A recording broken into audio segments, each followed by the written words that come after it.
What's going on, everyone? Back here with my good friend, Bruce Cardenas. Bruce, thank you for being here. And I want to ask you. Yeah. This is what number SHOT Show for you? Wow. You know, I think I went to my first one with John Bartolo, our good friend who's passed, but I think maybe 6. Number 6. 7, maybe around. Yeah. Okay. So what do you think? What do you think this year compared to years past? I think we're back. You know, obviously COVID took a dip. I think we're back bigger than ever. Yeah. This I was telling a friend of mine yesterday, you could take 3 days and not cover this whole place. Oh. Just walking. Yep. 100%. You know, it's almost like it's like walking around a fairgrounds. And then if you want to be specific and try and find certain brands, it takes hours just to track down the booths you want to get to. Yeah. I was walking through the law enforcement section and just that section alone has gotten so much bigger. Yeah, depending on your interest or your needs or whatever your goals are, you could spend a day just in the law enforcement section. Yeah. Obviously, that's what we have in common too. So I want to bring you on because we've been getting more and more people reaching out to us at 221B Tactical about their concerns for safety in their homes and also while in their vehicles. We've seen the people who are in the vehicle with their family. They get surrounded by people, the mob, the angry mob. And then you also have some of these mobs that were at first in the cities, but now they're going into certain neighborhoods. Yeah.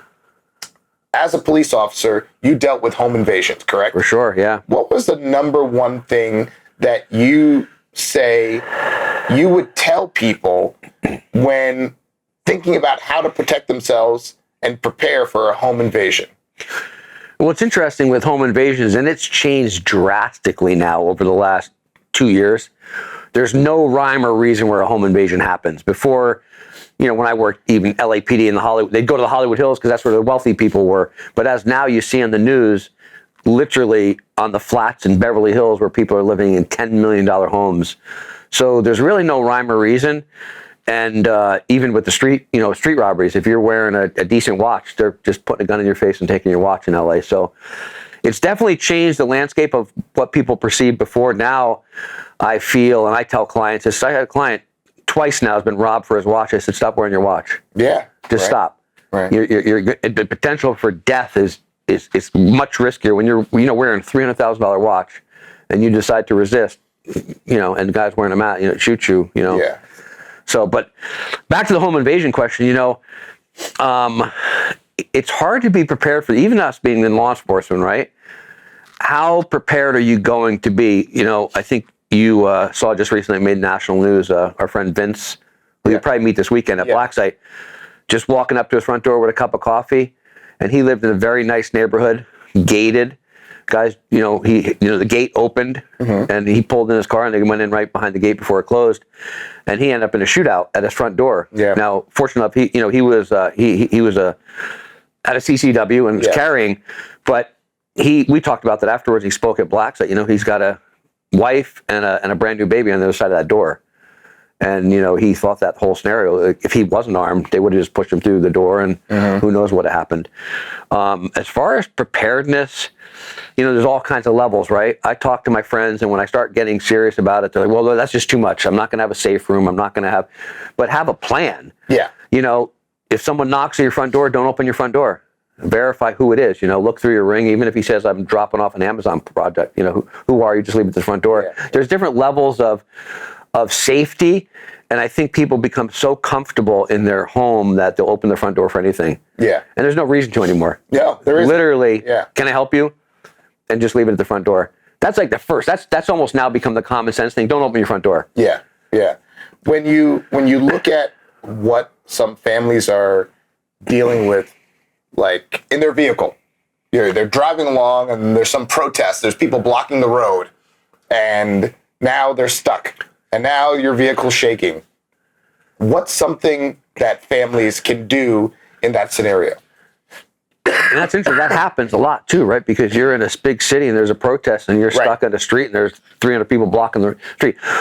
One thing is never leave your vehicle. There's no world where you leave your vehicle. If they're shaking it, they're saying disparaging things, whatever they're saying, keep your windows up, keep your doors locked, because you are an immediate victim once you leave that. Yes. Once that vehicle. Yeah. Whatever their level of hostility is, whoever you are, the potential of being beat, killed is just increased tremendously. You're safer in the vehicle. And obviously, it gets to a point of imminent danger. You may have to drive around some people or hit some people. I mean, think about it. You have young children or a wife and significant other. But just stay in the vehicle. There's no world where you get out and negotiate with a hostile crowd. No. Because you have no idea what their mindset is and what race, religion, or protest they're behind, and you could become an instant victim. So what is something that you look at and say, this is most likely the cause of what we're seeing today, this uptick in crime, violence? You talked about how in LA you can't even wear a nice watch anymore. Yeah. Not in the places that people used to think, oh, this is the bad part of LA. Right. You're talking about some of the nicer areas where these things never happened are happening. So what is something you could point to that might be the cause of this? Well, for sure in California, and I don't think it's a secret without getting too political, district attorneys are not prosecuting people. And I don't know when that tick happened or when that change happened, but literally you can be, rob someone on the street, which is an immediate felony, and there's no bail.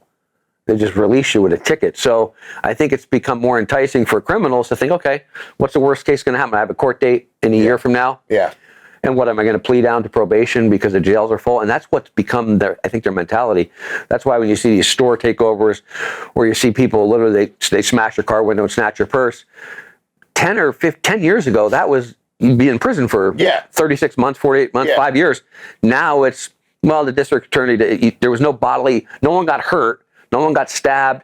You lost some property, your family's scared, but that's really not enough to send you to jail. But 3 or 4 more times, we're going to put you in jail maybe. And that's kind of become, politics is one of those things, right? But certain cities with certain leaders, it's just become a free ticket. Yeah. And which really is scary for your average citizen who is just living life, trying to survive and do the right thing, and you become a victim. And I've had friends that have become victims, and they call me and they tell me the stories that they're told, not so much by the police officers, detectives do everything they can, and then they call and say, unfortunately, I submitted it to the district attorney, and they don't want to file, even though he's got 2 strikes or something crazy. And it's just very hard to comprehend, even just as a citizen. How could that happen? Why do you think that's happening? I don't know. It's almost, it's a scary. The world is changing, I don't want to say they against us, but I don't know the end game because it's just become, it's almost on the brink of, people are obviously taking, security much more seriously, arming themselves. But the sad part is, so I'll go back to Vince, who got in that shootout. Yeah. He was more worried about being in trouble with the police because they treated him almost like a criminal initially. Really? Interviewed him, and they ended up pulling a CCW, by the way. I don't know if you know that or not. No. They revoked it, and what happened was crazy. So my point is this, so he's a law-abiding citizen, gets involved in a shooting, defending his family, and because the weapon he had used was not listed on his CCW, you can in California you have to list the actual guns. That you're going to be carrying. Actually, yeah. Okay. Serial number and everything, and I guess he had not, the one he used was not on that actual CCW, so they said, administrative clause, when you sign your paperwork, you acknowledge you would list all your weapons, so they revoked his CCW for that. Did he get it back? I haven't talked to him. I'm going to talk to him, but he hadn't got it back yet. No. They literally said, hey, it's a privilege to have it, and you did not follow the rules. And technically, sure, but that's just an example where, and there was another one just recently, a homeowner shot and killed a person, a violent criminal, and they initially brought him to the station, detained him. But think about the fear of that. You're home protecting your family. Someone's going to say, I'm going to kill, rape, or rob you. Yeah. You defend yourself, but the police are like, let's bring you downtown and put you through hell for a couple days. So it's just an interesting world that's changed where you have to take safety into your own hands, but then you're also on the risk of, gosh, how am I potentially going to have, not the protection of the law with insurance and all the things, and organizations that, if you have a CCW, you have additional insurance to protect yourself. But yeah.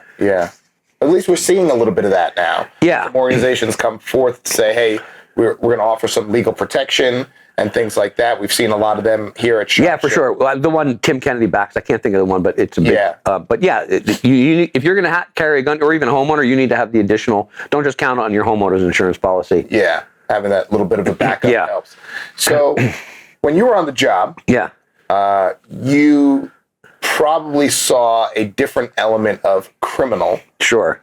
compared to what we're seeing today. What is, in your mind, the change that has occurred that now you see people who used to kind of just say, I'm gonna target these people, these areas. And so you, or as a civilian, knew, you know what? If I stay out of these areas, I'm fine. Yeah. At what point did that start flooding over to these other areas where now people who pay a lot of money in taxes for safety, when, as a police officer, when do you think that occurred? And as the police officers who are on the road right now dealing with this, how has their mindset changed compared to when you were on the job, even when I was on the job? For sure. It's been less than 5 years. You're right. When I was a cop and on the street every day, it was clear. You went to a certain area, you knew there was potential to be robbed or victimized, and I would stop sometimes these kids that would go into the South End to buy drugs, and you knew it. They're driving mom's BMW, and you'd stop them just for their safety, say, you got to get out of here. Yeah. You're going to be a victim. You're going to get killed. Yeah, you're going to get killed. I'm just looking for a friend. Yeah. But so now, and you knew clearly, okay, those gangs, whether it's 18th Street or the Crips or the Bloods, they own that area. And it was just a known thing, right? Don't go in that area, you're going to become a victim. But now, forget the Crips and Bloods and 18th Street, which they're still an organization, but much, much smaller now. Now you have the next generation, which are 17, 18, 19, 21-year-olds that I think now look at, wow, we can't get in trouble. Not really, right? Yeah. Let's go do a home invasion, and we can get a few $100,000 worth of jewelry. And the mindset has changed. They're not gangsters anymore. They're just punky kids, or younger, in their 20s, who obviously don't want to work and become very complacent. So crime has been an option to make a living, and now it's just everywhere. Yeah. There's no rhyme or reason. There's no like, okay, I'm in the hood now. I'm in Beverly Hills. I'm in Palmdale. I'm in wherever, Palm Beach. Yeah. And they look now for victims of opportunity, which is a much scarier thing, right? Because you could just be a, law-abiding homeowner and with a, lovely family, and someone seeking you out because I followed you from the mall and you're driving a Bentley, you must have money. Let's see where we're going with this. And what's even become worse in LA, I'm sure it's everywhere, but even some valet companies, I tell people this: when you park your car at a restaurant in a valet, lock your glove box. Do the best you can so they can't rifle through your stuff and to find out, because sometimes people leave stuff in their glove box, which is obviously your registration, home address. Yeah. There's just things that happens. Yeah. Sadly. Yeah. Yeah. So wild. Yeah, crazy. Because I know you still have a connection to guys who are still on the job. Yeah, and I'm still reserved with the sheriff, so I still work. Yeah, so you have the reserve status. How's the mindset of the patrol officers changed, knowing that, hey, I'm going to go after this guy. I'm going to put my life on the line. I'm going to arrest him. And 30 minutes later, he's going to be back on the street. How does that change the mindset of the police that are out there supposedly to help, protect and serve? How is that changing their mindset? I can promise you this, even though it may not be spoken, because I work with guys, and when we'll get a call, hey, a home invasion or a robbery happened or a violent crime happened, I know subconsciously thinking, well, great, we're going to do a police report because the suspect's gone. Nothing's going to happen even if we catch him. And I think it has slowed down their motivation to, like you said, put your life on the line. Yeah. Don't get me wrong. I think cops still want to do a good job and save people and help people and do the right thing.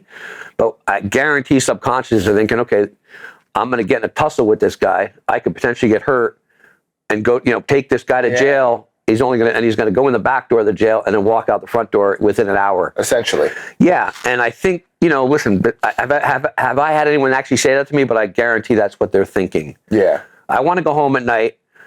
This guy's going to go home regardless of what crime he committed. Yeah. Literally, short of, I don't even know if murder you probably still I don't even know. In California, in LA County, the district attorney's just not interested in filing crimes. It's crazy. And there's organizations now, victims organizations, that have pulled together to say, hey, what's going on here? You have to prosecute some of these people. Are there now? Oh, my gosh. Yeah, you look at anything in the news or it's online, YouTube, there's groups of families that have had, been victims or family members have been killed or murdered, or they're releasing them from prison, and they now are trying to do recalls on some of these district attorneys around the country. By the way, this isn't just in L.A. Really? Yeah. Well, I saw a certain level of backlash, and you saw almost no response. But then I saw a video the other day of a black woman, and I guess her son had been killed by someone who shouldn't have been out, and she was surrounded by her whole family, and she's at the podium, she's crying, and she's yelling. And I think that hit a little differently, because now you're seeing people from a different demographic that look a little different. They're saying, hey, hold on a second. What the hell is going on here? Yeah. Right? And I'm sure that is a scary thing to see for a certain group of people. Once again, not to get super political, but that is a concern, right? So we want to make sure that we are at least putting some kind of fear. Like as a kid growing up, one of the things that kept me in check was the fear of what might happen from my mom. Right, yeah, for sure. Should I screw up? That's always like that, yeah. But my friends who were complete knuckleheads and were always doing crazy shit, there was no fear of what may happen if they got in trouble from a mom or a dad, because there wasn't that mom or dad structure, whatever that might be. So that right out of the gate has to change. Yeah. There has to be the fear of the consequence. If I commit this crime and I get caught, I'm going to be going to jail for a long time. Yeah. When, like you said, if that end is not there and real for them, or even better, they know it's not going to come. Yeah. Then what's going to happen? You become a career criminal. Yeah. You make a living. Yeah. And maybe eventually, I end up doing a year somewhere because I really did a bad crime. Yeah. And the sad part is, like you said, that woman that I saw, it might have been the same one I saw. It's happened now 6-7 times in the last 2 months in LA County. Yeah. Where these victims' families are like, hey, what's going on here? Like, my son's dead. You have the guy that did it, and and he's out on the street. I understand overcrowded, and I understand prison reform. I understand the other side of it. There's probably people in prison that shouldn't be there, right? Yeah, 100%. 100%. Did weed deals back in the day, and I don't understand. Or had a gram of coke, and they're doing 14 years. I get that. Let's get those people out, right? Yeah. But when you murder, rape, and rob, and violently torture people, that's what's a Monopoly game? You go right past. You go right to jail. Pass go. Yeah, there's no bail. You go right to jail. How's that changed though? Now they look at violent crimes. Well, this is his first time. Let's send him to some kind of counseling or something. But it's now become a playing field where a violent criminal is almost the same as a minimal crime. Yeah, which is absolutely mental. When you look at because we've talked about this before, we're going to be training again this weekend. What are some things that families can do to be better prepared in their home and also when traveling, like in their vehicle? What are some things? I know not everyone wants to get a gun and wants to go to the range and learn how to shoot. That's not for everybody. 100%. And in some states, it's not even an option. So when it comes to just safety in their home, 221B, we're putting together a little tactical, tactical emergency kit. It's almost like the emergency gear for dummies bag, right? That's perfect. And it's everything that you need. You don't need to be a tactical Navy SEAL ninja for you and your family to figure it out. You just go in, all the stuff is clearly labeled, here's what you need. But aside from the actual stuff, what's some things that you would tell, like, your family? Oh, for sure. No, and this came up recently. There's basic home security where you'd be shocked how many people just don't even have their windows secure, their doors secure. Yeah, right. Even if you go to the basic Ring, and there's different comparable things to Ring. You have 7 cameras, and the guy I work out with, if someone walks by his house, he gets a ding on his phone. So do I. And he'll show me, and it was crazy the other day. Some guy was knocking on his door, and he said, "Hey, can I help you?" And we're at the gym. Yeah. That's kind of cool. So those are basics, right? You want to get to the next level. I tell my friends, I have a lot of single, moms and stuff that have kids. I said, where are you going to go if there's a crisis? At least go to your closet. You're calling 911. There's some basics, right? Yeah. And have a reinforced door. Those are like just the basic necessities. You don't need to have a safe room. You don't need to have a gun. I took a group of people shooting 2 weeks ago. They were adamant about they wanted to buy guns. It was a group of people, some women and men. Okay. We wanted a gun for home protection. So let's go to the range, first of all. And went to the range. And by the end of it, two of them said, I don't want to own a gun. It's just too much. Because really at the end of the day, when I tell someone you're going to own a gun, can you use it? Right. And the statistics of people who become victims of their own guns, right? Yeah. And I told a couple ladies and a guy, I said, can you look, if someone comes through your front door and says, I'm gonna kill you or rape you or whatever they're gonna do, can you just shoot them without even thinking? No, I don't know. So then you don't own a gun. Yeah. You'll end up getting murdered with your own weapon. Yeah. So it's a tough decision because people want to be safe, but they want to do the things. I'm a big advocate too, a lot of my female friends, that have mace, right? Yeah. And I literally, one of them I was with the other day, and I grabbed her by the shoulder. I said, hey, where's your fucking mace? Buried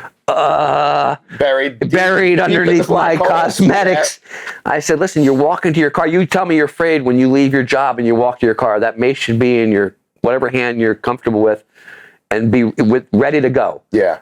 And that's if you want to be safe, that's what you need to do. It's in my purse. Yeah. Get to your car, lock the door. It's sad because it's the world we live in, but if you want to be safe, you have to think about those things. Yeah. Even when people go hiking in the trails up, there's a lot of great hikes in LA, and friends of mine, I said, what are you hiking? Besides your Lululemon and your phone, it's okay to have a walking stick or a baton. Yeah. Oh, that seems so. I said, no one knows. You're just carrying, it's a baton. Yeah. But I guarantee you, if some guy comes to your face, you're gonna, use it. Yeah. Yeah. And it's the life we live in. I think there's some basic courses like you talk about what you offer and some basic skills that I think everyone in the world should have. Every homeowner, every parent, to know I have a plan to get my kids. Tim Kennedy and I talked about it the last time we were at Black Site. He knows, and it's you can't train your kids. Kids just don't. They're not going to comprehend it, right? But he knows, and his wife knows. Hey, if something happens, we hit all 3 bedrooms with the kids, get them in one place, boom. And everyone should think like that. The problem is people don't. Yeah. They think, it's not going to happen to me. How could it? Well, right. And ask Vince. I mean, I guarantee he never thought someone was going to come into his $5 million house in Hollywood in a million years. Yeah. He did not think that. Yeah. But now he's like, oh shit, okay, it's my life now. This is a reality. Yeah. Yeah. So, and it's like you said, it's not just these typical cities that we see. Yeah. People think of things like that happening. They think of New York, Detroit, Baltimore, Philly. Yeah. LA, but it's happening in places outside of those big cities. And that's what's kind of scary. And that's where we get a lot of people who are reaching out to us with that concern. And we look at where they live and we look at the town they live. And we're just like, wow, how is this person who lives in this town, in this area that's outside of a big city, they're concerned about this. That's really, and we didn't see this just even 36 months ago. For sure, for sure. Less than 2 years ago, it's changed. Even if you hire a local security company, alarm company, and they're pretty good. Most of them are pretty decent. And do an evaluation of your home. What do you need to do to secure it better? Outdoor motion sensors, lights. One of my friends, and she really liked it because she just put a beam across the front of her property. So if anyone even crosses, it sensors. Yeah.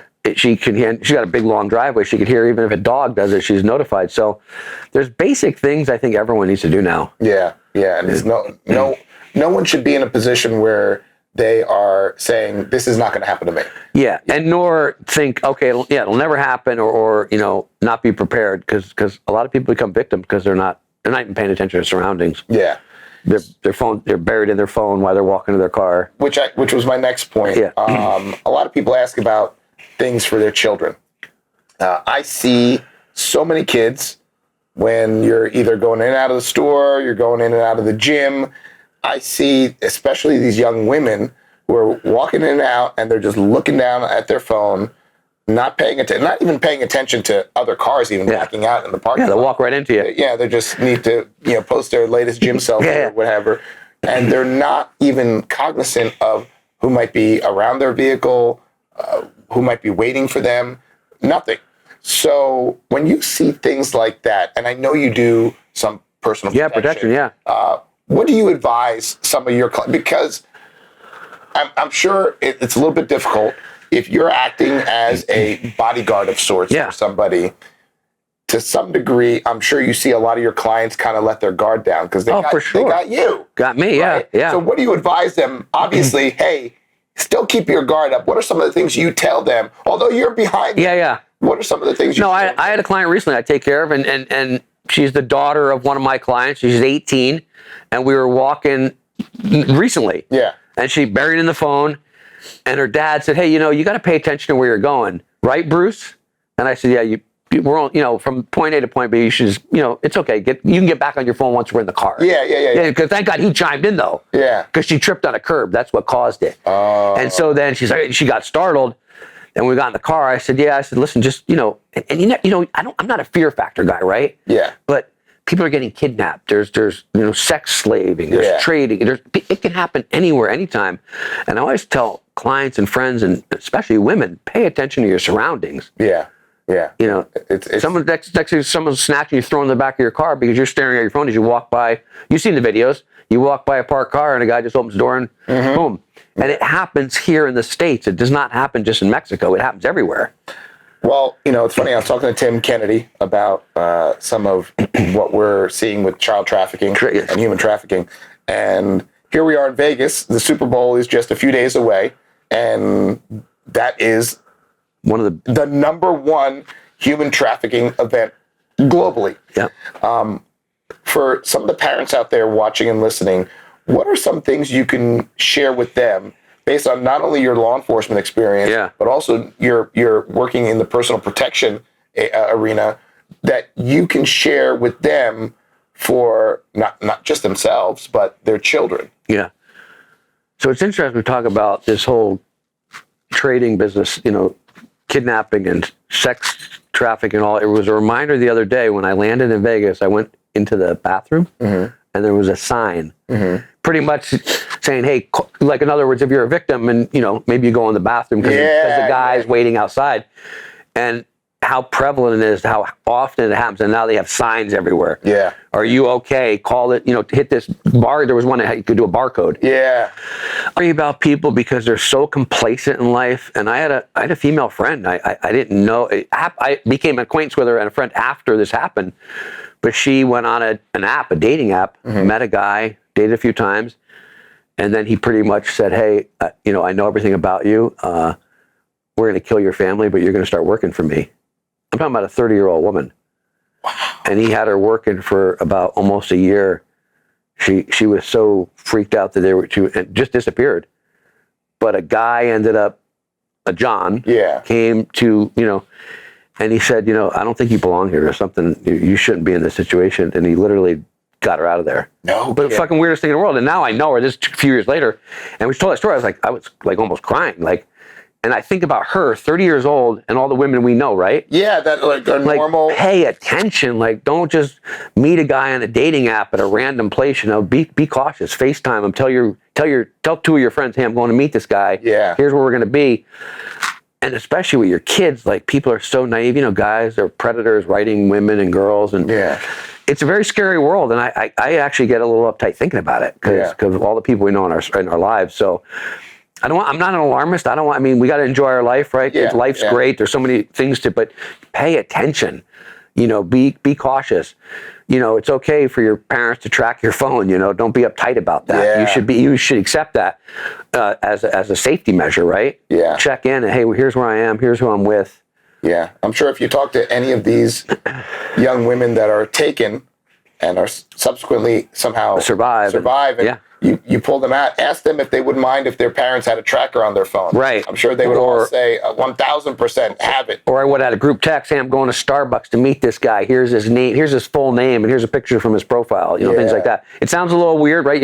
But that's the life we live in, right? Yeah. Yeah. I've seen friends of mine, like you said, female friends, that they will share information prior to going somewhere. They'll share it with their girlfriends. Or sometimes they'll send me a text, hey, I'm going to meet this dude I met or whatever.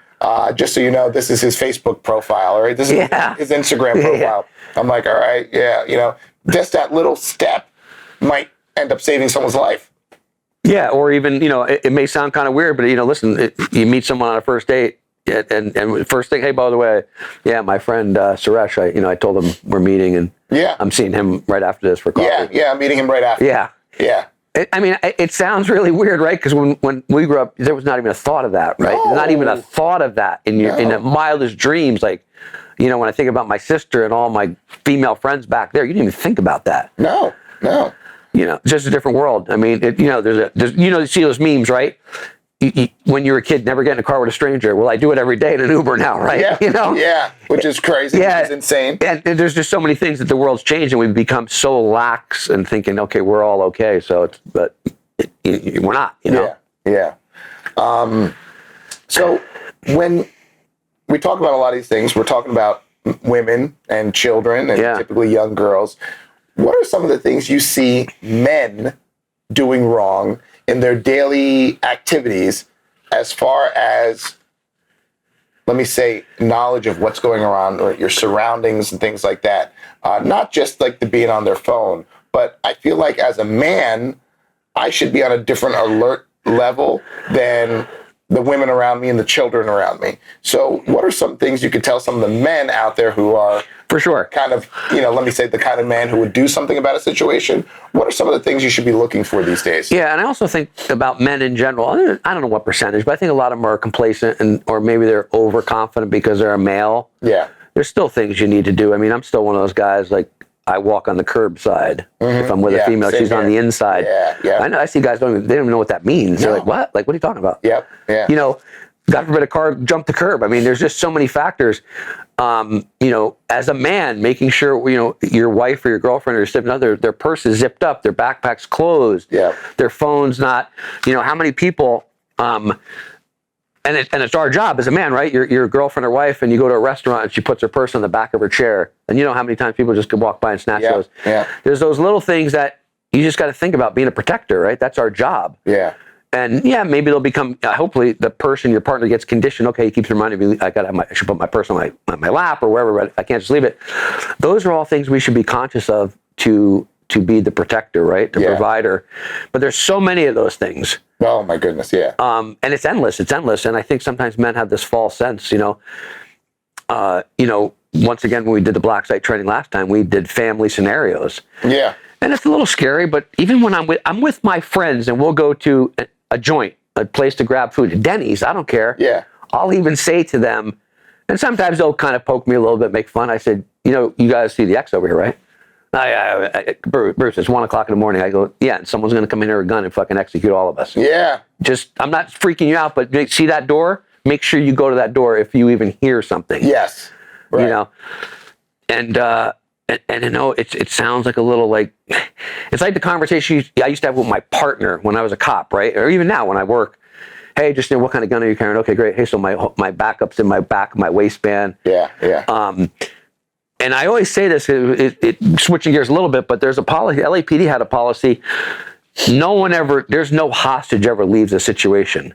And I tell my partner that if anything ever happened, for whatever reason, someone got my gun and was holding it to my head, I'm not leaving. Yeah. I'm not leaving that situation. Right. You're going to either shoot him and I together, whatever. And it happened because there's a movie called The Onion Field. I'm switching gears a little bit. Okay. In the 60s, 2 LAPD guys got stopped. Bad guy got a hold of one's weapon and ended up taking the cop hostage. Okay. And drove him up to Bakersfield, California, and executed him. This is a true story. It's called The Onion Field. If you look up a movie called The Onion Field. Is it based on a true story? Yeah, true story, yeah. Oh, no shit. It's in front of a church in Hollywood, but that changed our policy that, and I'd say even with civilians, like no one ever leaves that situation. There's no taking, I'm not allowing a suspect to take you out, or a girlfriend or wife or anyone out. You're not leaving. Yeah. We're going to all die together, but you're just not leaving. Yeah. Because you're useless once you're gone. Yeah. So same thing. I mean, there's just things you have to think about. When I talk to my friends about this, some of them are like, okay, I get it. I go, do you get it though? Like, pretend I'm not here. If you're with your significant other, is there a door? Are you okay getting under the table? If you're a cop, put your badge, in the, if someone walks around starting asking for everyone's wallets, you don't want to be executed because you had your ID. Yeah. And you didn't have time to do something. Maybe, Right. I think it's okay to, even when you're in a theater, we've had a couple mass shootings in theaters, right? Yep. When I sit in a theater, whoever I'm with, I'll say, hey, you see the 2 front exits, right? And you see the one behind us. And I say, worst case scenario, if we could not get up or get like moving, we're just get on the floor and I'll lay on top of you. Like saying if some guy, you know, but people, it's just the world we live in. You have to have some level of consciousness for that. Yeah. I'm not asking you to be paranoid. I'm not asking you to look around like with your head spinning all the time. Yeah. But be aware of your surroundings. So many people are just not even aware. That's the thing. There's so many people who are just clueless. You're clueless. The guy's walking in, and there's no profiling. He's got a backpack. He just doesn't look right. Like, why is that guy here? Yeah. And so many people, you know this, so many people are afraid to challenge or even question. You know, or even tell security, hey, that guy looks kind of funny. Because they're like, maybe they're embarrassed or they don't want to like look like you know, they called someone out. Right. Or the fear of them being called something. Yeah. Hey, you're whatever racist because you profiled that guy. Yeah. Right. And it turns out he's got a pipe bomb in his back. Right. Yeah. But yeah. So to me, I'm glad you hit on those things about just kind of having your eyes open and to noticing, but also not being afraid to say something if something looks out of place. We've seen a lot of videos on social media as of late where you see someone getting harassed or assaulted or whatever, and you see just men standing by, watching, not doing anything. Or getting a good video. Or getting video of it. Back in the day, you would see men get involved, jump in, and address that situation. Now, that goes back to why people need to be prepared in certain situations, even more so today, because unlike in days of past, if something happened to you, let's say a woman was getting assaulted or something like that, back in a certain time period, the men around would get involved and help. But that might not be the case today. So even more reason why you have to be a little bit more on point, especially if you're a woman or a child. But why do you think we have this society now where grown men are not stepping up in situations that they should? That's so interesting you say that, because I've thought about that recently. There was an incident actually in front of my house. No shit. I heard a horn beep, and I was like, I you know, whatever. And I heard a guy yelling, so I opened the front door. It's just down the street a little bit. Yeah. But my son comes out. He lives with me, but in a guest unit, and he comes out, and he's barefoot. I see him going up the street. I said, hey, you leave her alone. And I'm kind of coming from this way, and it's a guy. It looked like they had some kind of domestic dispute, you know, woman and a man. Yeah. And he started, hey, don't worry, you know. I said, no, like we're already calling 911. But it was some kind of domestic violence where, but it's crazy afterwards. And I said to my son, I said, dude, you're barefoot. He goes, but you know, hey, I heard a woman kind of screaming. Yeah. And I was very proud of him. Yeah. Because of that, he just said, what's going on? I got to go towards danger. Yeah. But so many people just be like looking out their window. Oh, what's going on there? But I've seen incidents even where I've seen domestic arguments, and I'm just a civilian, right, in clothes. Yeah. How many people just watch? Oh yeah. And it's okay. Listen, no one wants. I don't want to get in a fight with anyone. I don't want to have some guy start and punch me because. But I've gotten a couple of, hey, are you okay, ma'am? Yeah. And hey, don't worry about. Hey, no, are you okay? Yeah. Are you okay? I'm looking at her, not him. You know, are you okay? You know, because I think it's just our job. I mean, it's our responsibility as leaders, as just men, right? But so many people walk by that. I don't want to get involved, but they'll videotape it. Oh yeah, you're right. And I've seen these videotapes. I'm thinking, some people have been murdered on video. Yes. Like 12 people just watched, like literally beaten to death. Yeah. I can't fathom that. It's the reality of the world we live in. I mean, literally people are beaten to death. Yep. Like with a skateboard or bat or whatever, and they just watched. Yep. Yeah. It's crazy to think that we live in a world where you could be getting physically harmed, attacked. Yeah. In some cases, zero reason at all. And it feels like the higher likelihood today is that it'll be videotaped rather than someone help you. That's a terrifying thing. Yeah, right? Like, that's crazy. You're right. You're right. You kind of start losing. That's why the videos that you see on TikTok or on Reels or on Shorts where someone does do something and they do help out, those videos go viral. Because there's like a hero. A hero. It's so uncommon to see that. You're like, oh, wow, this kid was getting beat up by some guy and someone jumped in, didn't video, jumped in and helped. That's the most uncommon thing you see today. You're right. That's why they become viral. That's why it becomes Or viral. they end up at the White House getting a medal because they just intervened. It's like crazy. Yeah, like that's what I felt like men should do. That's what men do, right? I remember growing up, my dad was that guy. Like, if there was a conflict or we would intervene. Hey, we good. Whether it was on a football game and parents start getting crazy or it's just that I just feel like as men, the world's definitely changed. There's very few of us. Yeah. And more people are just rather be just witnesses. Yeah. Yeah. And watch. And I tell people too, at the end of the day, if you have no courage or ability to do anything, be a good witness. Get a license plate. Do something other than just stand there, with your hand in your phone. Yeah, yeah. And as you know this, we have a mutual friend. I talked to him the other day about this. There's a thing called fight or flight, right? Mm-hmm. So no one knows how they're going to act till something happens. And even people I've gone through training and self-defense and shooting and jiu-jitsu, and they're like, yeah, I'm ready. And then something happens, they're like, oh, I'm not ready. Mm-hmm. I'm not ready. I didn't realize this because you're a different level of fear, right? Yep. And it happened with me when I was in the Marine Corps. Like I told this story to Tony when I did his podcast. I got my black belt in Taekwondo in high school, right? Okay. Cool, right? I'm a badass. Yeah. I broke some boards, caught all the forms, right? Even when you spar, you got 3 guys and you're doing the Steven Seagal, throwing them around, right? All 3.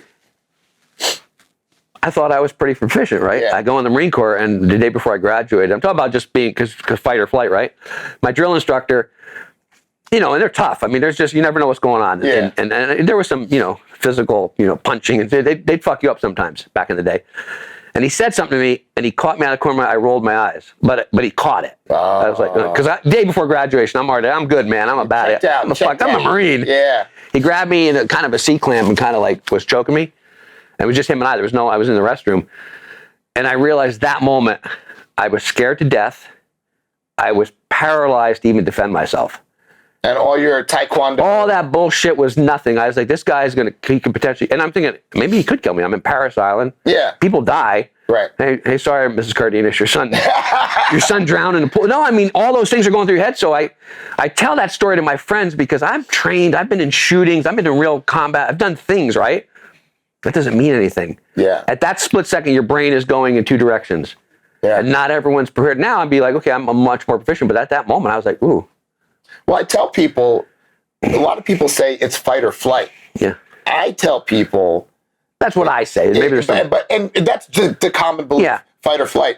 But I found, because I've worked with even police officers, that in certain situations, they freeze. Yeah. And I always say there's a third element. There's fight, where you stay and you fight. Yeah. There's flight, where you run away. But the third one is freeze. Freeze. Oh, yeah. Where you do nothing. That's true. Yeah. So you're not running, or you're not engaging. We've heard fight or flight for decades. Yeah. Right? Through, because that's how humans react, fight or flight. But I always say there's freeze. And there's people in a lot of situations. I've seen cops do it. Yeah. I've seen women, children do it. And I've seen grown men who I thought had some tactical training do it. And you realize that third element happens to so many people. They just freeze. They don't know what to do. They go catatonic, and you're like, good point. Wait a second. You're not trying to run away, and you're not trying to now fight. You're doing nothing. You have frozen. That happened to me. I don't know if I told you. I won't be redundant. It wasn't on camera, obviously, but I was in a big pursuit years ago. Wanted murder suspect, tried to kill a highway patrolman. We were in pursuit with a second vehicle. A guy was shooting with, believe it or not, an M1 carbine, which is an old Korean war weapon. Yeah. He smashed the window out of a Toyota, and he was trying to shoot while he was driving, and he hit the front car, but we stopped. He crashed into a car, and we got out, and we engaged him. I maybe shot like 8 times. And kind of run into a parking lot. He died. There was like 4 of us got involved in the shooting. And when the smoke cleared, the sergeant who's in charge said, hey, everyone got involved in the shooting. Come on over here. Make sure you guys are okay. Everyone's fine. And I looked at my partner. I go, oh, hey, and Mike. Oh, my partner's name was Mike. He goes, you got involved? I go, yeah, we were the second car. We almost crashed into the guy. I got out and just ran into it. Yeah. He who was what you would have called a gunfighter. Yeah. He had the swivel holster down by his, always walking with his, and much senior to me, he froze. No kidding. He stood behind the door jamb and actually squatted down. He didn't run. He didn't engage. He used the third element. Yeah. And I said, oh, he goes, yeah, like that was, the guy was shooting at like an M1 carbine. Yeah, I know. I mean, I didn't, but so everyone processes things differently, right? Yeah. But if prior to that, I would have been guaranteed, oh yeah, he'd be leading the battle with me. Yeah, you would think. In what I believe, what I knew about him, right? Yeah. So you never know. But it's so crazy. And I think that goes back to the importance of, if you're in a situation with your family, whether it's home invasion, home defense, car situation, a little bit of a game plan may help prevent the freeze. Because now something's going to come back into your mind to say, oh shit, okay, we talked about this. This is what I'm supposed to do right now. And I think that element, even have a conversation once a month with your family. Hey, listen, if this ever happens, just so you know, this is what we're going to do. And we got to do it fast. Not, wait, what's going on? What are you talking about? Yeah. No, I come into your room at any point and I say, move, boom. Not why. Wait, what's happening? What's going on, Dad? My phone's still charging. No. Like, you move. So I think that's an. Yeah, that even happened when I took that group shooting a couple weeks ago. We were shooting different weapons, and I purposely did they got a jam, right? Yeah. In a Glock, and she literally shot, clip, and she just put it on a table. And I said, we've already, and I had gone through a couple drills already, so you're probably going to jam. But she literally like, whoop, and she just dropped it on a table. My point is, no, unless you're going to train and be repetitive and get these hours in, there's certain things you just, it's not worth. It's not, it's not gonna happen. Same thing, brief your family. It's okay to say, Yeah. It's not that means you're some wacko militant. You just want to make sure they're safe and sound. Yeah, absolutely. Yeah. So, where can people find you to learn more about you? I mean, I know I'm going to be with you this weekend at Black Site. I'm going to do one of those 3 things when we're in the gauge. I know, right? you have no option. But where can people find you? Because I know on the last podcast we talked about some of the stuff that you're involved in. Blackwater, Legendary Foods. Yeah, we sold Quest a few years ago. So I'm involved with Legendary Foods, which is a up and coming, healthy pastries, better macros than Quest. Blackwater goes by BLK Water, and I'm an investor in a couple other companies. Yeah. I've somehow ended up in the food and beverage space, and it's okay. Yeah, because I say this: everyone needs to eat and drink. Yeah. It's a consumable. And I'm a gun guy. I mean, I enjoy the sport. I enjoy the activity, and I'm here. I work with some brands. Yeah. And then I have a website, brucecardenas.com. I started a website for speaking and coaching. After all the years I've done all these things, and people I spent some time with. Have you met Bedros? But he'll be there. Yeah. Guys like that have encouraged me, and I go to these events with Dan Fleischman and all these different people that are really changing the world. And I thought, why not? If I can help bring up some entrepreneurs. And one thing I've been helping some law enforcement people, a lot of cops and firemen even, they do the career and then they retire and die. Yeah. I'm not being funny, but they have 100%. No game plan. They retire at maybe 40, 45 years old, maybe even 50. And they're like, okay, now what? I'm going to go get my condo and the beach. And they're like, and so now I'm helping them. Hey, let's figure out what you want to do when you retire, man. Yeah. Be a consultant, start a tactical company, work for a firearm company, start a contracting company. You don't have to do anything even in law enforcement. So I like helping people because people get stuck sometimes in their way. Like, I did my 25 years and I'm done. Yeah. Yeah. And it's okay to do other stuff. A lot of guys want to, continue to do other careers. So I like helping them do that. And we were at the conference put on by the Independence Fund. Yeah. With Sarah and Tim and Brian, which is just a panel of people who are talking about how do we get, with FRAG, how do we get cops better educated on how to deal with veterans that they encounter dealing with mental illness, but also the veteran suicide issue. That's what the Independence Fund was speaking to. And I know there's a lot of areas where retired law enforcement can get into organizations like that and help out. There's so many. It's funny, not funny. You mentioned these veterans, right? Well, I worked West Los Angeles, and there's a massive VA hospital there. Yeah. And how many veterans live on the street by choice because maybe they're mentally ill or just they've suffered what they suffered. And I'd work with partners, and we would get a call, homeless guy sleeping on the curb. Yeah. And I had to always kind of educate my partners. Like, listen, once I found out they were a veteran, I said, and they'd still kind of, cops have a long way to go in education and training. Oh yeah. This guy's a worthless, whatever. Dude, you see his tattoos? The guy was in Vietnam. Yeah. He's got some issues. He wants to be here on the street, but let's just help him out. And that's really important for law enforcement because I think the minute they see a homeless guy or, he's just some worthless piece of shit, right? Yeah. Most of them have served our country. Oh, 100%. Especially if they got any kind of age or tenure. And even young guys now, they're coming out of Iraq and Afghanistan. My son did 2 tours. He's got PTSD. Yeah. He deals with some issues. So there's no right or wrong, but we need to be kinder and gentler in law enforcement. Yeah. because there's a whole different world you have to deal with. Yeah. And like you said, like there's a good space for people to get involved with things like that. Just training and providing the knowledge to some of these younger officers on how to deal with some of these people that they're running into. Yeah. And that's great. You know, that's what Frag is all about. And Tim's part of that. But, you know, to me, that's something that should be done 100% because 22 years old, coming out of the police academy. Yeah. I don't know anything about anything. You know, so what do you? I talked about quite a bit now. Yeah, example of, you know, you get out of the academy, you only learn what you learn: the books, the procedures, the rules, regulations. And my first training officer kind of helped pave the way, but he was an old Vietnam vet, so he was a little crotchety, a little rough. Yeah. And I started picking up some of his habits, good and bad. Yeah, me too. And I had to kind of pave my way because a senior guy, a lieutenant, pulled me aside one time and said, "Bruce, you seem like a really good person. Don't go down the path of Bob. Bob's a little rough. A little salty. He's a little salty, and everyone's an asshole." Yeah. And he quit. It was a quick turning because you know, right? Everyone's a paycheck away from a crisis. Mm-hmm. Just because you're on the street doesn't mean you're a bad person. And I quickly learned about the spirit of the law instead of the letter of the law. Yeah. And the world is very gray and not black and white. And how I treated people was much differently than most cops. Yeah. And I would sometimes work with guys, be like, "Hey, he's got a warrant. He's going to jail." So hold on, let's figure this out, man. Yeah. That compassion goes a long way. We're all let's figure this out. Yeah. We're all humans. Yeah. We don't need to tow his car and ruin his life. Exactly. You know, put him deeper into this. Yeah, exactly. You know, and people don't realize you tow a car and it's $1,000 impound fees and all this stuff, and you know, it starts a cycle. I just try and educate cops on that too. Listen, we have a long journey, and it's okay to be kind to people too. Yeah. Just because you stop someone in the ghetto doesn't mean they're a bad person. Right. Exactly. You don't need to. You know. Yeah. Great. We want. And vice versa.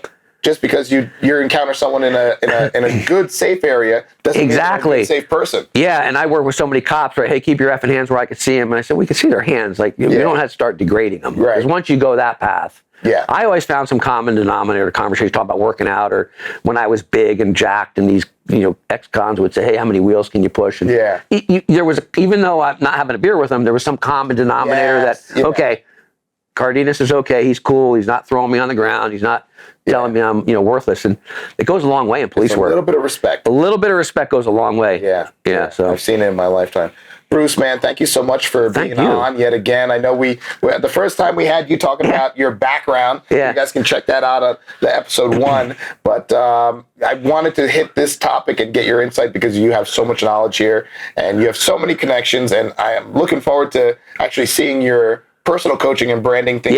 Because I hope you have to be one of the most connected human beings I know. And everywhere I go, no matter what arena of people I'm dealing with, there's someone who knows you. Very kind. And the thing they say is you did something for them, and they're like, I got to do something for that guy at some point because he's done so much for me. So, I'm a big make deposits through life. Yeah. Because then when you do like need a withdrawal, sometimes it's like much easier. You don't feel bad. Yeah, exactly. But no, I learned from you. I mean, listen, I watch you. You do your videos every day, and I hate being on camera, so it's made me more comfortable because I watch other people.